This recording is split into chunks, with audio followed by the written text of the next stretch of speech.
우리 말씀 앞에서의 우리의 다짐을 고백하겠습니다. 시작.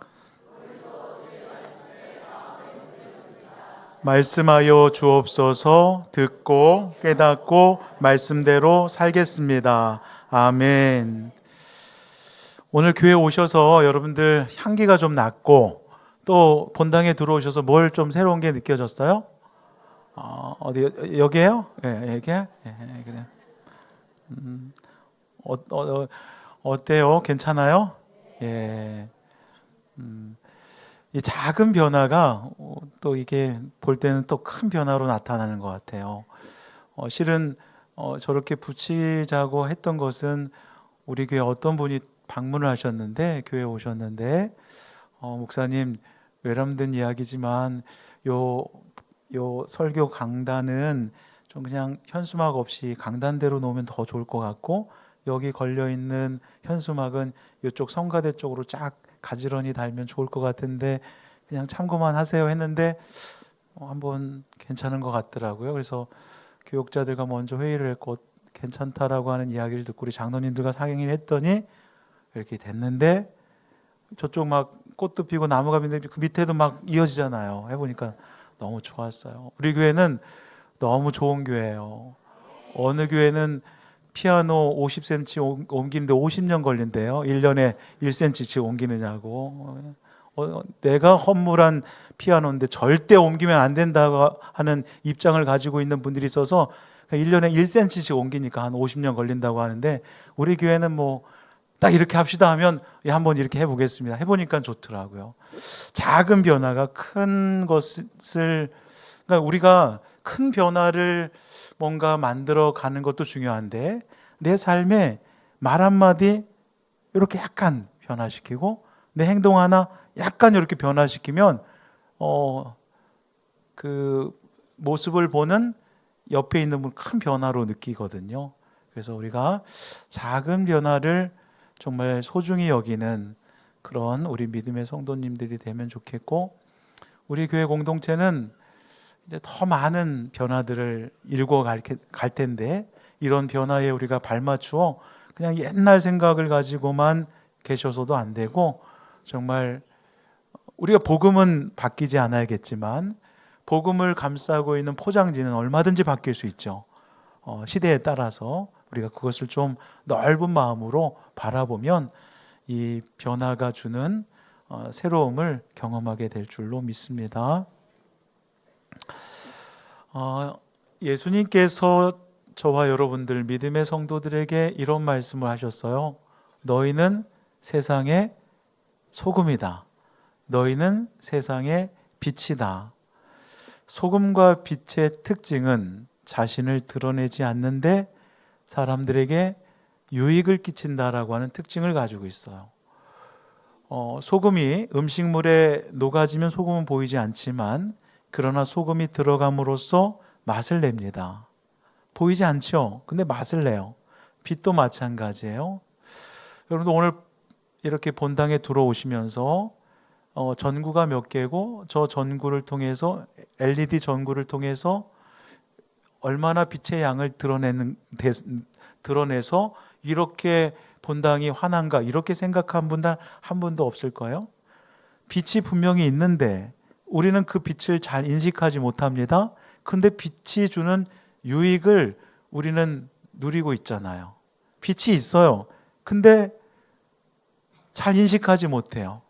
근데 빛은 우리에게 엄청난 많은 유익을 주고 있어요. 향기도 마찬가지죠. 저는 저와 여러분의 삶이 소금된 인생 또 빛의 인생을 살아가야 하는데 이것을 달리 말하면 향기로운 삶을 살아가야 한다. 누가? 우리 그리스도인들이. 향기는 보이지 않습니다. 근데 향기가 우리들을 기분 좋게 해요. 그런데 악취는요, 우리들을 굉장히 눈살 찌푸리게 만듭니다. 악취가 그렇잖아요. 코를 막고 인상을 찌푸리게 되잖아요. 근데 향기는 찌푸렸던 인상도 환하게 또 이렇게 밝게 해주잖아요. 이 향기의 특징이에요. 오늘 그 솔로몬의 가장 최고로 아름다운 노래라고 하는 부제가 붙은 이 아가서의 말씀을 우리가 읽었습니다. 이찬양 집사님께서 읽어주셨는데요. 우리가 잘 아는 대로 아가서는 솔로몬 왕과 술람미 여인의 사랑 이야기죠. 오늘 두 절의 말씀을 읽었습니다. 1절은 술람미 여인이 자신을 표현하는 이야기이고, 그 표현의 이야기를 듣고 솔로몬이 2절에서 또 화답을 해주는 형식으로 되어 있어요. 우리 1절 말씀 한번 보겠습니다. 1절, 나는 사론에 수선하다. 여러분들, 사론보다는 우리가 찬송가 89장에 나오는 샤론의 꽃 예수, 그래서 이 샤론, 사에다 하나 더 붙잖아요. 이 발음의 차이인 거예요. 저 사론이라는 말은 히브리어 원어를 그대로 이렇게 발음한 거거든요. 그래서 히브리어를 영어로도 이 사론이라고 되어 있어요. 사론. 그러니까 샤론이든 사론이든 문제되지 않아요. 근데 이 샤론이라는 뜻이 뭐냐? 평원, 그리고 평야, 이런 뜻을 가지고 있거든요. 제 친구가 서울 북로의 예담교회 서평원 목사예요. 이름이 평원이에요. 그래서 제가 어제 오후에 전화해가지고 전화를 받더라고요. 서샤론 목사 했더니 뭐 하는 거야? 여러분들, 샤론이 뭔 뜻이라고요? 평원이라는 뜻이에요. 평야, 평원. 근데 이 샤론에 뭐라고 돼 있어요? 수선하다. 인터넷으로 아무리 수선화를 찾아도 우리가 알고 있는 수선화는 아니거든요. 그래서 샤론의 수선화를 아무리 검색해도 나오지가 않는 거예요. 이따는 이제 백합화를 보여드릴 텐데, 샤론의 수선화가 뭘까? 영어로요, 이 샤론의 수선화를 뭐라고 되어 있냐면 로즈 오브 샤론이라고 되어 있거든요. 그러니까 샤론의 들장미. 그런데 그거 아세요? 이 샤론, 로즈 오브 샤론이 우리나라 국화, 우리나라 꽃이 뭐예요? 무궁화. 무궁화를 영어식으로 표현할 때 바로 로즈 오브 샤론으로 되어 있거든요. 무궁화는 우리나라에서 처음 이렇게 자란 게 아니에요. 소아시아, 지금의 터키 지역의 원산지를 두고 있어요. 피고 또 핀다 해서 꽃 중에 꽃으로 우리나라 국화로 무궁화를 삼은 거거든요. 그러니까 샤론의 수선화는 그냥 뭐 모양과 색깔과 크기가 다 다르지만 그냥 대충 우리나라 무궁화처럼 생겼구나, 이렇게 생각하면 될 것 같아요. 그래서 자료 화면이 없어요. 그래서 샤론의 수선화는 바로 우리나라 무궁화 꽃과 같구나, 비슷하구나, 이렇게 생각하면 되겠어요. 근데 이 샤론이라는 것이 아까 이야기 드렸습니다만 뭐예요? 평야와 평원이에요. 이스라엘은 우리나라 서해안이 있듯이 이스라엘 땅도 이 서쪽에 바다가 있는데 그 유명한 지중해가 펼쳐져 있고, 그러면서 거기에 샤론 평야가 펼쳐져 있는데, 지금으로 말하면 테라보비에서 바로 하이파까지 이어지는 아주 멋진 이 평야지대요. 그 나머지 사해바다 갔다 오신 분들 아시겠습니다. 거긴 별로 풀한 포기가 없어요. 다 척박한 광야, 이런 곳입니다. 근데 지중해 연안 쪽으로 이 샤론 평야에는, 그래서 이스라엘 인구의 반 이상이 이 하이파로부터 그 테라부비 이쪽 부근에 대거 지금 살고 있거든요. 그런데 솔로몬 시대에 이 샤론 평야에 엄청난 야생화들이 많이 있었는데, 그 중에 대표적인 야생화가 바로 수선화였어요. 그래서 지금 술람미 여인이 자신을 표현하기를 나는 샤론의 수선화입니다. 이 표현 자체는 지천에 널려있는 이름 모를 꽃 중에 하나입니다. 나는 그저 평범한 사람입니다. 우리가 수선화라고 하면 막 굉장히 이쁜 꽃을 생각해서 이 술람미 여인이 굉장히 자신을 아주 특별하고 이쁘다고 표현하고 있구나, 이런 표현이 아니에요. 솔로몬 시대의 샤론의 수선화라고 하는 것은 어디나 볼 수 있는 그냥 지천에 널려 있는 들꽃 가운데 하나였어요. 그러니까 나는 샤론의 수소나입니다. 나는 그저 보통의 평범한 여인에 불과합니다. 이런 표현이에요. 그리고 또 한번 보시죠. 이어지는 말씀에 보니까 골짜기에 백합화다. 여러분들 생각할 때 백합화 이런 모습이 우리나라 백합화는 이런 거잖아요. 한번 보여줘 보세요. 이런 걸 백합화라고 하는데 이스라엘 땅에서의 백합화는 저런 모습이 아니에요. 어떤 모습인지 골짜기의 백합화가 이래요. 성지순례 갔다 오신 분들 저 백합화 봤죠? 아네모네 알아요? 몰라요? 아네모네 꽃과 비슷해요. 자주색 꽃에 아네모네 꽃과 같거든요. 그래서 이 골짜기의 백합화는 저렇게 피어 있어요. 그리고 예수님께서 공중의 새를 봐라. 그러면서 들에 뭘 보라고요? 들에 백합화를 봐라. 들에 펼쳐진 백합화가 저래요. 우리나라에서 요즘 많이 이렇게 자라고 있는 꽃들 중에 뭡니까? 들 양귀비꽃 아세요? 들 양귀비꽃 그것과 비슷해요. 그래서 그것을 한 송이 클로즈업 해보면 이렇게 되어 있어요. 예, 저런 꽃이에요. 백합화가. 그런데 아까도 보셨겠습니다. 골짜기에 백합화가 지천에 널려 있잖아요. 마찬가지예요. 샤론의 수소나도 골짜기의 백합화도 지천에 이제 펼쳐져 있는 꽃들 중에 하나다. 그러니까 지금 술람미 여인은 나는 특별한 사람이 아닙니다. 나는 보통의 평범한 사람에 불과합니다. 이 표현을 나는 샤론의 수소나 나는 골짜기의 백합화라고 표현하고 있는 거예요. 그런데 그런 보통의 평범한 이 여인을 누가 사랑했어요? 전무후무하다 이야기하는 솔로몬 왕이 이 여인을 사랑한 거예요. 그 솔로몬이 이 술람미 여인에게 매력을 느꼈던 것은 외형적인 얼굴의 모습 때문에 그런 게 아니었어요. 그 내면에 가득한 이 겸손함에 이 솔로몬은 이 술람미 여인에게 마음을 빼앗기고야 만 거예요. 겸손이라고 하는 이 향기는 멀리 갑니다. 멀리 가요. 여러분들 겸손한 사람 곁에는 많은 사람들이 이렇게 모여들게 되어 있습니다.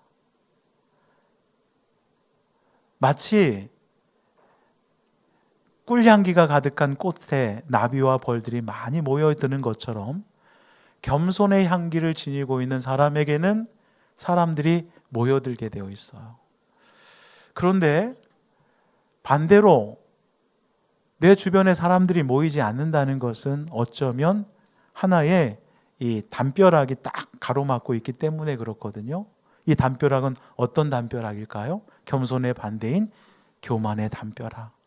이 교만의 장벽을 가지고 있는 사람에게는 사람들이 잘 모이지가 않아요.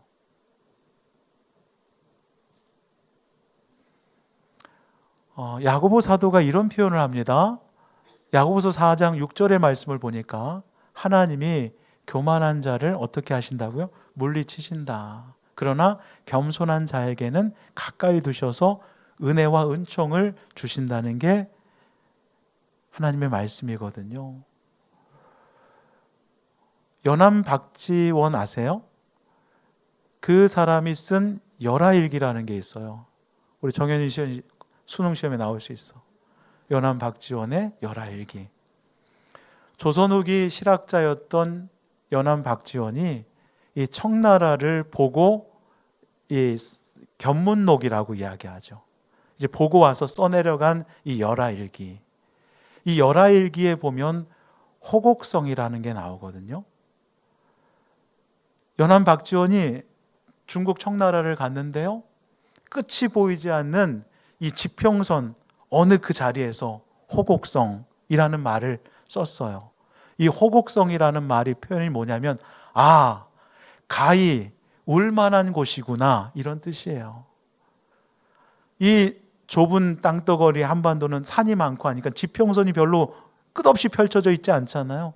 이번에 성지순례 갔는데 이 터키 지역을 이 버스를 타고 가니까 막 끝없이 펼쳐져 있는 그런 곳이 너무 많더라고요. 그 광활한 그 땅에 막 끝없이 펼쳐져 있어요. 연암 박지원이 청나라에 가서 그런 평야를 본 거예요. 그러면서 가히 울만한 곳이구나 이 호국성이에요. 왜 올만했을까요? 이 끝없이 펼쳐진 대자연 앞에 자기의 자금과 자기의 좁음을 알았기 때문에 그래요. 하나님의 크심을 아는 사람은 하나님 앞에서 눈물을 터뜨릴 수밖에 없어요. 그 크심에, 나의 좁음에 비해서 너무 크신 하나님이신 거예요. 그러니까 교만한 사람은 뭔지 아세요? 하나님을 제대로 인식하지 못하니까 하나님 앞에서도 어깨에 힘을 좀 주는 거예요. 누구를 모르는 거예요? 하나님의 크심을 모르기 때문에. 하나님의 그 하나님께서 그 세계, 청나라의 그 넓게 펼쳐져 있는 그 세계도 하나님께서 지으셨는데, 그 하나님 앞에서 우리가 예배를 지금 드리고 있는데 이게 경외심이거든요. 경외심이 뭐냐? 그 크신 하나님 앞에서 나의 좁음, 얼마나 좁은지 아세요? 얼마나 작은지 아세요? 먼지 하나만도 못해요, 저와 여러분들이. 그런데 뭐라도 된 것처럼 어깨에 힘을 줍니까? 하나님이 보시면 비웃을 일이에요. 그런데 겸손한 자는 어떤 분이에요? 그 크신 하나님 앞에서 내가 뭐라고, 이 먼지와 같은 이 나 같은 존재가 그 하나님을 예배할 수 있다니, 이 감격, 눈물이 펑 터지는 거죠. 대자연의 그 광활함 속에서 이 연안 박지원이 가히 올만한 곳이구나.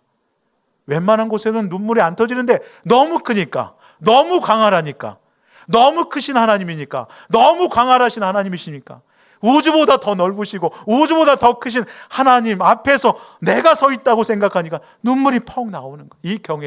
이 경외심을 가지고 우리는 예배해야 되는 거예요.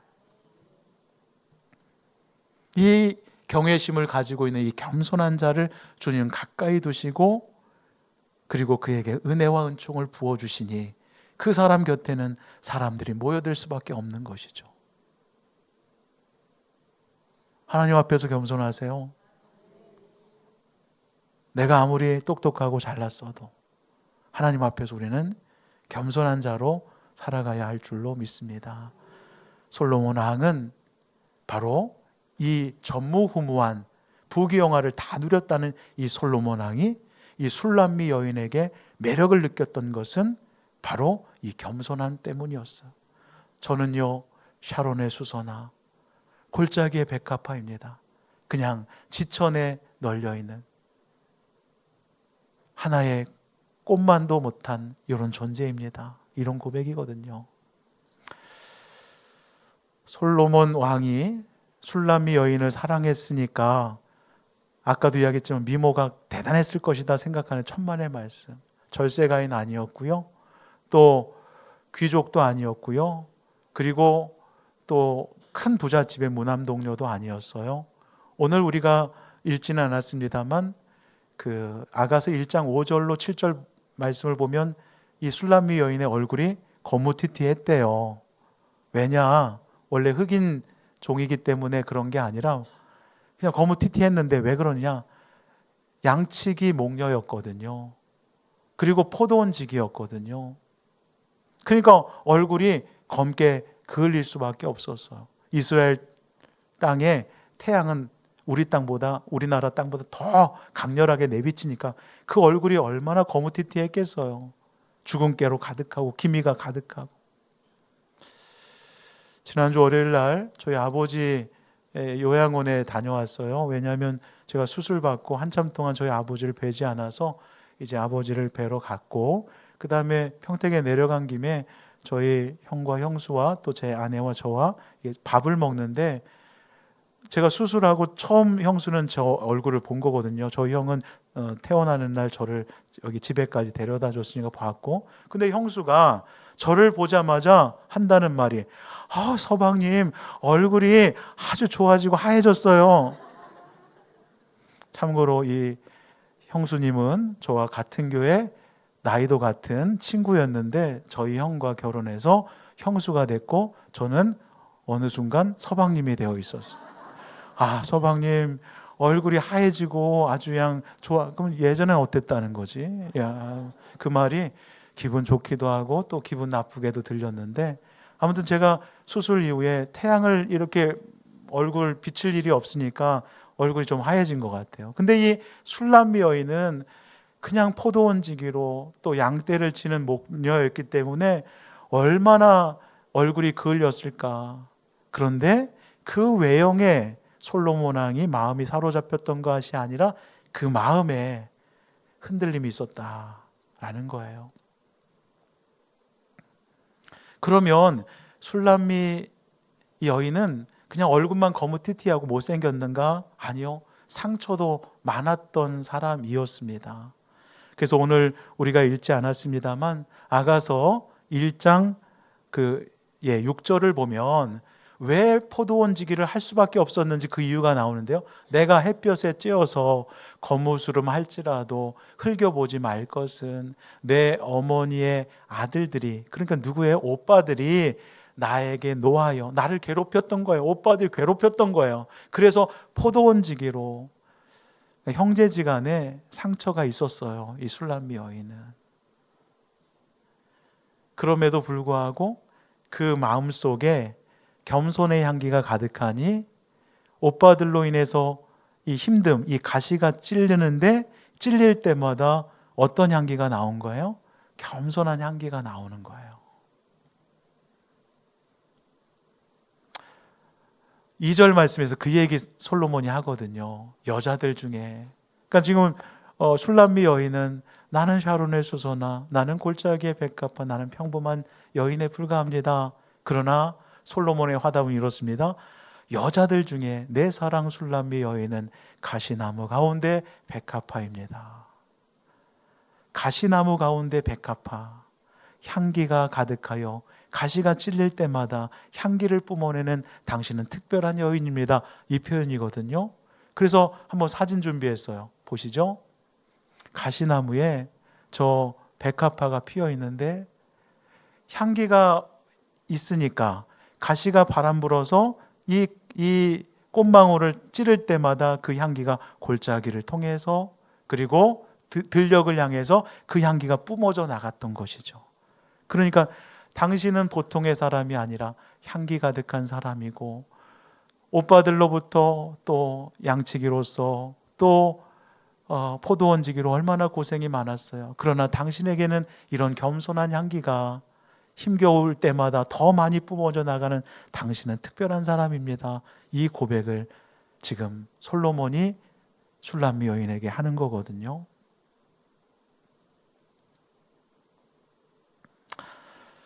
여러분들, 성경에 나오는 모든 믿음의 위인들은 이런 삶을 살았어요. 평범한 인생을 산 성경의 위인들은 없습니다. 온갖 고난과 역경 속에서도 향기를 뿜어내는 그러한 존귀한 삶을 살아냈다는 거예요.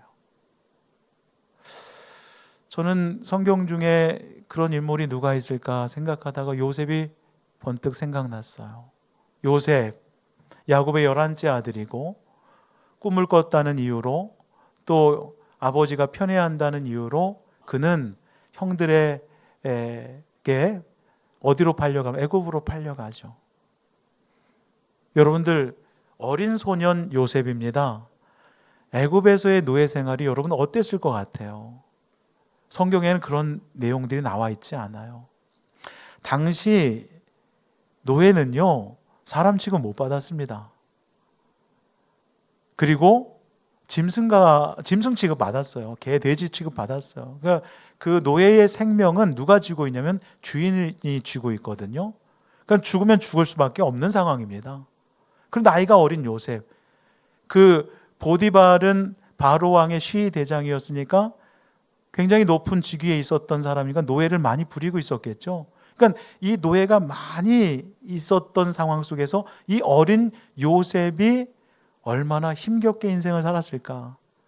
눈칫밥 먹었을 것 같아요. 어린 노예고, 그리고 먼저 이렇게 텃세를 부리는 나이 많은 사람들도 있었을 것 같고, 청소를 이따위뿐이 못해서 맞기도 많이 맞았을 것 같아요. 성경에 그런 내용이 없어요. 근데 우리는 그 당시 노예 생활의 비참한 현실을 우리가 그려본다면 얼마든지 그려볼 수 있잖아요. 그러니까 요셉이, 우리는 애굽에 팔려갔지만 하나님의 은혜 가운데 애굽의 총리가 되었지. 그 총리가 되는 과정 속에서의 그가 겪었던 일들은 엄청난 일이 많았을 거예요. 혼자 그냥 눈물 젖은 빵을 먹을 수도 있었겠고, 아버지는 나를 사랑해 줬는데 이 형들이 나를 이런 식으로 팔아 넘겨가지고 내가 이런 고생을 해야 되나? 내가 뭘 잘못했지? 하나님, 도대체 나는 왜 이런 인생을 살아가야 합니까? 라고 하면서 그냥 골맨 소리로 막 힘든 그런 여정이 보이지 않아요? 그런 요셉인데 누구의 눈에 들어옵니까? 주인 보디발의 눈에 들어온 거예요. 그래서 39장 4절, 창세기 39장 4절에 보면 요셉이 그의 주인에게 은혜를 입어 섬김에, 그 앞에 내용, 제가 이야기했던 내용들은 성경에 기록되어 있지 않지만 그런 엄청난 고난의 가시들이 그를 찔러댔다는 거예요. 그럼에도 불구하고 이제 가만히 지켜보니까 너무 훌륭한 거예요. 그래서 은혜를 입어서 그가 이제 요셉을 가정 총무로 세우고 자기의 소유를 다 그의 손에 맡겼다. 이후 이제 편안한 삶이 펼쳐질 것 같은데 또 어떤 일이 벌어집니까? 보디발의 아내가 또 유혹해 오는 거예요. 시간 관계상 다 이야기할 수 없어서 중간 생략, 이 표현과 또 우여곡절 끝에 라고 하면 다 이야기가 되시죠? 요셉 이야기 너무 잘하니까 중간 생략하고 우여곡절 끝에 요셉은 애굽의 총리 대신이 됩니다. 바로 왕 다음으로 총리 대신이 돼요. 여러분들 너무 놀랍지 않아요? 이 어린 요셉이, 그것도 노예였던 요셉이 바로왕 다음에 두 번째 애굽 총리가 됐다는데도 여러분은 전혀 놀랍지가 않대요. 있을 수 없는 일이 벌어진 건데도 놀랍지가 않대요, 여러분들. 이후 어떤 일이 벌어집니까? 가나안 땅에 기근이 들어서 형들이 이제 애굽에 이제 먹거리를 사러 오잖아요. 근데 그 앞에 선 요셉, 형들은 꿈에도 생각 못하죠. 그 앞에 서 있는 사람이 우리들이 판 요셉이라고 하는 것을 생각합니까? 생각지도 못하죠. 그리고 이제 가나안 땅으로 가서 두 번째 곡식을 사러 왔을 때 요셉이 자신의 신분을 이야기합니다. 내가 요셉이요. 형들이 어떻게 돼서? 사시나무 떨떠. 우린 죽었다. 우린 끝났다. 그때 요셉이 이런 멋진 향기 나는 말을 표현합니다. 창세기 45장 7절에서 8절. 하나님께서는, 누가? 하나님께서는 형님들과 또 형님들의 아이들까지 목숨을 구하시려고 나를 미리 이곳 애굽으로 보내셨지요. 대단한 요셉 아니에요? 저 같으면 이렇게 못합니다. 나 애굽 총리야. 나 팔아넘겼지? 나 죽을 고생했어. 이 자리에 오르기까지 내가 얼마나 애썼는지 알아? 머리 조아려. 안 돼. 머리 조아리는 거 머리 박아. 머리 박아. 그러면서 막 화를 내고, 그리고 내가 당했던 고생처럼 형들도 한번 당해봐. 이럴 것 같은데 다시 한번 7절 다시 한번 보여줘 보세요. 요셉이 형들에게 벌벌벌 떨고 있는 형들에게 표현하기를, 하나님께서는 형님들과 또 형님들의 아이들, 그러니까 조카들까지 목숨을 구하시려고 나를 미리 이곳 애굽으로 보내셨지요. 겸손함이 느껴지십니까? 8절 말씀. 하나님께서 이곳으로 나를 보내신 것이 얼마나 놀랍습니까? 그분께서 우리에게 얼마나 큰 복을 내리신 것인가요? 나를 애굽으로 보내신 것은 형님들이 아니라 바로 하나님이세요. 그러니까 떨지 말고 편안히 계세요. 고난의 가시를 수차례 찔렸지만 그 요셉의 마음에 하나님을 품고 있었기 때문에 찌르면 찌를수록 하나님의 향기가 나는 거예요. 하나님의 마음에서 이런 언어들이 나오는 거예요. 그로부터 17년, 이제 요셉의 아버지 야곱이 죽었습니다. 그래도 또 형들이 난리가 났어요. 야야, 우리의 그늘막이가 되어주셨던 아버지가 돌아가셨네. 이제 우리 요셉이 돌변할 거야. 우리를 또 죽일 거야. 큰일 났어, 큰일 났어. 이때 또 요셉이 이런 또 위로의 말을 해줍니다. 창세기 50장 20절에서 21절. 당신들은 나를 해하려고 했지만 하나님은 그것을 선으로 바꾸어 주셨습니다. 오늘과 같이 많은 백성의 생명을 구원하게 하시려 하셨나니 당신들은 두려워하지 마세요. 내가 당신들과 당신들의 자녀들을 기리겠습니다. 그들을 간곡한 말로 위로했다. 하나님을 품고 있었던 요셉은 가시가 찔리면 찔릴 때마다 17년이 지나고 아버지가 죽었는데 그 앞에서 벌벌벌 떠는 형들을 보면서도 속상할 수도 있는데 이렇게 따뜻하게 위로하는, 간곡하게 위로하는 요셉의 모습을 보면서 여러분들 어떤 생각이 드세요? 오늘 우리들에게도 어떤 가시와 어떤 고난의 가시들이 있습니까? 여기 계신 분들 중에는 가시가 없는 분들이 없어요. 고난의 가시를 다 찔러봤어요. 지난 목요일 날 제가 새벽 예배 마치고 이제 제 사무실에서 이렇게 새벽 예배 준비하고 말씀 통독 녹음하고 9시 한 20분 정도에 이제 올라가려고 목발을 짚고 올라가는데 사무실 나가서 그리고 이제 이렇게 3-4칸 올라가면 여자 화장실이 있잖아요. 거기 목발을 짚고 하나, 둘, 셋, 그리고 한 칸만 더 올라가면 여기서 턴해서 올라가는 건데 3칸까지 올라갔다가 제가 중심을 잃고 뒤로 벌러덩 넘어졌어요. 그래서 이렇게 다쳤어요. 많이 아팠어요. 뒤로 벌러덩 자빠졌는데요. 그 소리가 얼마나 컸던지 제 아내가 2층에서 사택에서 그 소리를 듣고 여보보보보봉봉봉봉봉 하면서 내려와서 저를 보는데 저는 누워있는 채 제 머리는 괜찮은가? 허리는 괜찮은가? 막 그랬던 거예요. 그러니까 제 아내가 괜찮냐고 하면서 저를 이렇게 해가지고 추스려서 사택에 올라왔잖아요. 사택에 올라와서 이제 와이셔츠가 다 먼지 투성이가 됐죠. 그러니까 제 아내가 이제 옷을 벗겨주는데 저는 지금 제 아내가 옷을 벗겨주지 않으면 옷도 제대로 못 벗어. 옷도 벗겨주면서 이 바지를 이렇게 벗기는데 눈물이 왈칵 쏟아지는. 서러워서. 내가 지금 아내가 옷을 벗겨주지 않으면 옷도 제대로 못 벗고 이거 계단 3개 오르다가 뒤집어진 것도 너무 서러운 거예요. 내가 이게 뭐지? 그러면서 막 눈물이 날 것 같은데 제 아내는 제 눈물을 못 봤어요. 막 옷 벗기느냐고. 그래서 눈물을 닦고 되게 서럽더라고요. 여러분들 저라고 이렇게 수술 받고 이렇게 목발 짚고 다닐 거라고 전 생각해 본 적 없어요. 어쩌면 저에게는 고난의 가시예요. 이 과정이 지금. 여러분은 어떻습니까? 자라오면서 아버지에게 어머니에게 받은 고난의 가시들이 있죠. 또 남편에게 아내에게 받은 고난의 가시들이 있습니다.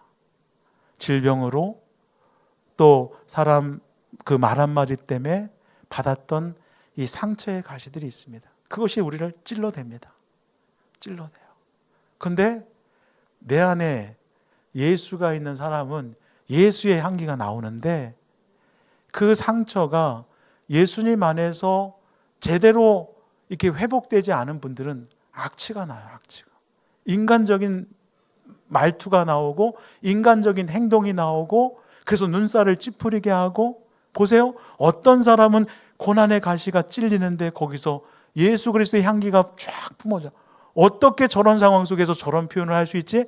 어떻게 저런 상황 속에서 나를 저렇게 대해주지? 이런 사람이 있는가 하면 어떤 분들은 고난의 가시가 찔리면 발을 떨어서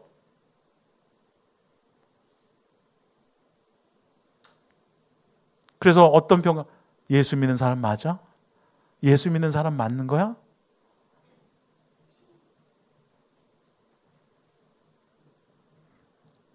여기 계신 분들 중에 상처 없는 사람 있습니까? 자주 말씀드려요. 상처 없는 사람 있어요? 없죠. 다 상처 있습니다. 고난의 가시를 겪어보지 않은 분들이 있어요? 없는 분들이 있어요? 없지요. 부모님한테 겪었든 남편에게 겪었든 환경이 그랬든 어떤 상황 속에서든 찔러대는 엄청난 고난의 가시들이 있었을 거예요. 문제는 뭐냐? 가시나무 가운데 백합화는 향기를 품고 있다 보니까 찌르면 찌를수록 그 향기가 멀리 멀리 가더라. 예수 그리스도 안에서 상처를 극복해낸 사람들은 찌르면 찌를수록 보통의 사람들이 생각하지 않는 표현들을 하고 보통의 사람들이 걸어가지 않는 아주 특별한 걸음들을 걸어가더라. 우린 그런 삶을 살아야 되지 않겠어요? 그렇기 때문에 고난의 가시가 우리를 찌를 때마다 하나님, 이 고난의 가시들을 제거해 주세요라고 기도하기 전에 주님, 내 안에 예수의 향기로 충만케 해주세요 라고 기도할 수 있다면 고난의 가시가 찌르면 찌를수록 내 안에서 깊은 예수 그리스도의 향기가 나오는 거죠. 여러분들, 골짜기 가운데 있는 모든 꽃들이 가시에 찔린다고 향기를 내는 건 아니에요. 꽃들이 무엇을 품고 있어야? 향기를 품고 있어야 찌를 때마다 나는 거거든요. 물론 가시에 찔릴 때마다 힘들죠. 괴롭죠. 아프죠. 그리고 속상하고 눈물도 나죠. 그러나 그 상처의 구멍에서 예수의 향기가 나는 거예요. 괴로움의 끝자락에서 예수 그리스도의 향기가 드러나는 거예요.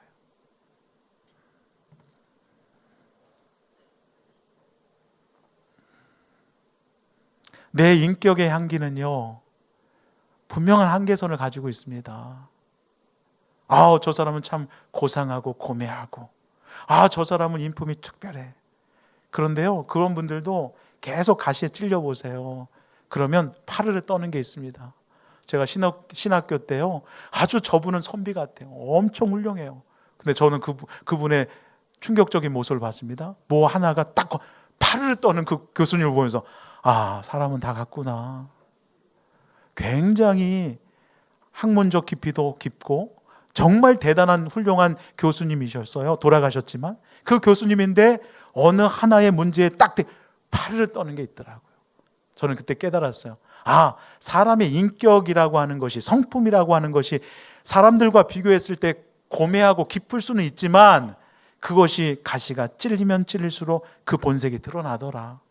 그렇기 때문에 우리는 날마다 내 인격을 십자가에 못 박고 내 사사로운 이익을 쫓는 욕심들을 십자가에 못 박고 날마다 나는 죽고 예수로 살아 예수로 충만할 때 고난의 가시가 찌를 때마다, 역경의 가시가 찌를 때마다, 괴로움의 가시가 찌를 때마다, 슬픔의 가시가 찌를 때마다, 질병의 가시가 찌를 때마다 내 안에서 예수 그리스도의 향기가 뿜어져 나오게 되어 있다. 바라기는 고난의 가시가 우리의 삶을 찌를 때마다 우리 삶에 지독한 인간적 냄새가 나는 것이 아니라 내 안에 살아계신 그리스도의 향기가 뿜어져 나오기를 간절히 소망합니다. 솔로몬이 슐람미 여인을 바라보면서 내 사랑 내 여인은 가시나무 가운데 백합화라고 칭찬을 해줬던 것처럼 하나님께서 저와 여러분을 바라보시면서 수많은 역경의 가시가 있었고 수많은 고난의 가시가 있었음에도 불구하고 악취가 아닌 내 향기를 뿜어내는 내 사랑하는 딸들아 아들아 고맙다. 이렇게 칭찬을 받는 저와 여러분들 모두가 되시기를 간절히 소망합니다. 기도하겠습니다. 하나님, 우리 안에 겸손함이 있게 하옵소서. 너희는 이 마음을 품으라. 그 마음은 곧 예수의 마음입니다. 예수의 마음은 곧 겸손의 마음입니다. 멀리 가는 향기, 이 겸손의 마음이 고난의 가시가 찌를 때마다 그 향기를 뿜어내게 하여 주옵소서. 여러 가지 가시들이 우리의 마음을 찌르고 우리의 육신을 찌를 때마다 악취가 나고 인간적인 면모가 드러나는 것이 아니라 예수 그리스도의 사랑의 모습이, 예수 그리스도의 겸손의 모습이, 예수 그리스도의 인내의 모습이 우리의 삶 가운데 그대로 드러나고 나타나게 하옵소서. 예수님의 이름으로 기도하옵나이다. 아멘.